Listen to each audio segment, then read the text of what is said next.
बदलापूर येथील खून प्रकरणातील आरोपी दिनेश वैष्णोई यास मुंबई उच्च न्यायालयाने जामीन मंजूर केला आहे।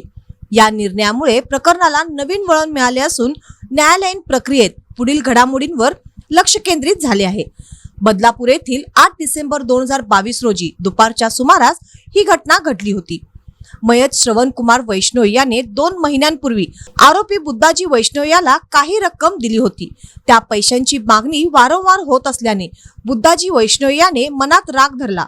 त्यानंतर बुद्धाजी वैष्णोई, दिनेश वैष्णोई आणि प्रकाश वैष्णोई यांनी संगनमत करून बदलापूर येथील मैताच्या घरी घुसून लाकडी दांडक्याने मारहाण केली व गळा आवळून त्याचा खून केल्याचा आरोप आहे। या प्रकरणी बदलापूर पोलीस ठाण्यात गुन्हा दाखल करण्यात आला होता। दरम्यान आरोपी दिनेश वैष्णोई याच्या वतीने मुंबई उच्च न्यायालयात जामिनासाठी अर्ज दाखल करण्यात आला होता। यावेळी बचाव पक्षाचे वकील ॲडव्होकेट सचिन माने यांनी न्यायालयासमोर महत्त्वपूर्ण युक्तिवाद मांडला। मयत व आरोपी यांच्यात पूर्वी कोणतेही ठोस वैमनस्य नव्हते, तसेच ही घटना अचानक घडल्याचे दिसून येते असा दावा करण्यात आला। या प्रकरणात कोणतीही पूर्वनियोजित कट किंवा पूर्वतयारी नव्हती असेही नमूद करण्यात आले।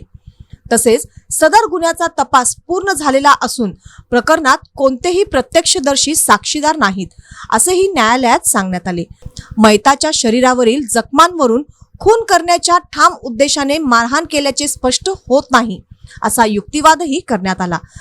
सदर सर्व बाबींचा विचार करून मुंबई उच्च न्यायालयाने आरोपी दिनेश वैष्णोई यास जामीन मंजूर केला। आरोपीच्या वतीने ॲडव्होकेट सचिन माने व ॲडव्होकेट साक्षी कदम यांनी काम पाहिले। या निर्णयामुळे प्रकरणातील इतर आरोपींच्या भूमिकेबाबत आणि पुढील न्यायालयीन प्रक्रियेबाबत उत्सुकता निर्माण झाली आहे। तसेच या प्रकरणातील अंतिम निकालाकडे सर्वांचे लक्ष लागले आहे।